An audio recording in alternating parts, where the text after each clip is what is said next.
जय श्री राधे। हम वर्तमान में चर्चा कर रहे हैं व्यासपीठ पे तथा कथित कुछ वक्ताओं की अधर्म पंचाध्यायी। अब आप याद रखना, हमारा अध्याय का नाम है अधर्म पंचाध्यायी। इनकी अधर्म पंचायत है ये।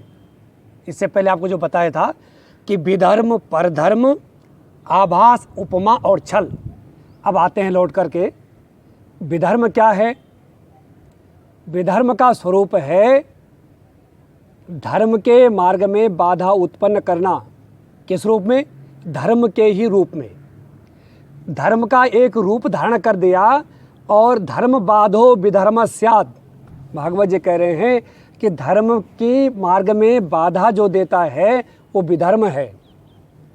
जैसा कथा के प्रसंग में एक बात स्मरण आ रही है और मुझे एक समाधान भी मिल गया। लगता है ये जो लोग कथा कर रहे हैं ये काल नेमी की परंपरा के लोग हैं, ऐसा मुझे स्मरण आ रहा है। क्योंकि जब हनुमान जी संजीवनी बूटी लेने के लिए हिमालय की ओर जा रहे थे, तब रावण का वो काल नेमी राक्षस हनुमान जी के मार्ग में संत का वेश धारण करके प्रभु राम की कथा गदगद वाणी से, अश्रुपूरित नेत्रों से और ऐसे महिमा गाने लगा कि हनुमंत लाल जी भी उतर करके आकाश से कथा में आकर के दंडवत हो गए। महाराज, मेरे प्रभु की कथा हो रही है। और कथा में ऐसे डूबने लगे, प्रभु कार्य में बाधा उत्पन्न हो रही है।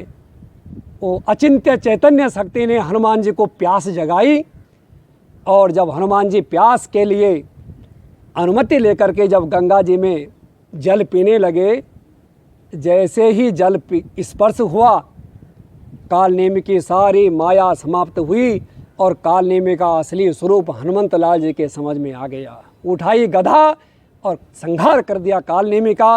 उड़ान भर करके संजीवनी लेकर के पहुँचे और लक्ष्मण जी की मूर्छा दूर हुई, प्रभु कार्य हुआ। ये विधर्म का एक स्वरूप है। और परधर्म, परधर्मोन्य चोदिता, भागवत जी कह रहे हैं परधर्म वो है जो आपका नहीं है, किसी और ने किसी और के लिए कहा था और आपने उस गैर की बात को अपने लिए मान लिया और उसी को मान करके आप आचरण करने लगे, वो परधर्म है। जिसके लिए भगवान कहते हैं, अर्जुन स्वधर्मे निधनम श्रेया परधर्मो भयावह। अपने धर्म में जियो और अंत में अगर मृत्यु हो तो स्वधर्म में हो, क्योंकि स्वधर्म की मृत्यु उसी मार्ग में फिर बार बार जन्म हो करके और अपने स्वधर्म में पल्लवित पुष्पित होता है। ये परधर्म है। तीसरा है आभास। आभास कहते हैं, जैसा आप सामान्य भी समझते होंगे, आभास हुआ, आपको प्यास लगी और आपको जल का आभास हुआ, तो अब क्या होगा? प्यास बुझ जाएगी? नहीं बुझेगी। बिल्कुल धर्म का आभास इसी प्रकार से है। आपको आभास तो होगा लेकिन आपकी प्यास नहीं बुझेगी। धर्माभास एक अधर्म की तीसरी टहनी है।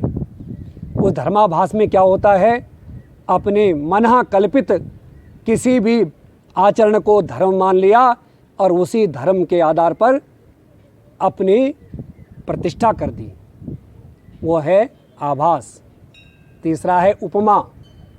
ये उपमा, इसका नाम है पाखंड और इसका उदाहरण है पौराणिक काल में रावण। रावण ने पाखंड का रूप धारण करके माँ जानकी का हरण किया था।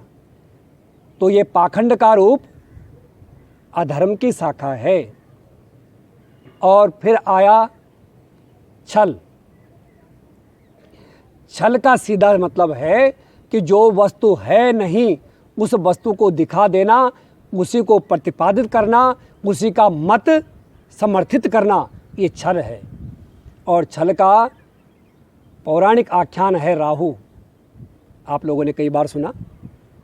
राहु देवता नहीं था, लेकिन राहु ने छल करके देवताओं की पंक्ति में बैठ करके अमृत पान किया। ये तो पौराणिक आख्यान हुए। और तब से अब तक मुझे लगता है कि उसी परंपरा के ये लोग आज व्यासपीठ पर इन्हीं 5 शाखाओं में झूल रहे हैं और झूलते हुए लोरी गा रहे हैं। कोई अल्लाह मौला की भाषा में, तो कोई कहता है कि नहीं नहीं रुको रुको रुको, कहीं से कोई चीखता है, कोई पुकारता है। कोई कहता कि किसी पंथ में यदि कोई नमाज पढ़ रहा हो तो मौन हो जाओ। वाह भाई वाह वाह वाह वाह देवी जी। हाँ, गार्गी मैत्रायणी तो तुम में ही नजर आ रही है। क्या बात है, भारतीय नारी का स्वरूप। हाँ, तुम वेदवाणी को, तुम व्यासपीठ को मौन होने की बात कर रही हो। हाँ, ये क्या है? ये आपका आभास है, ये आपका छल है, ये आपके अधर्म की पंचायत है। मैं आप सभी सज्जनों के सम्मुख इस बात को दृढ़ता से कहना चाहूँगा, ये अधर्म की पंचायत से बच करके रहना, क्योंकि अधर्म की पंचायत में किसी का भी आज तक कल्याण नहीं हुआ।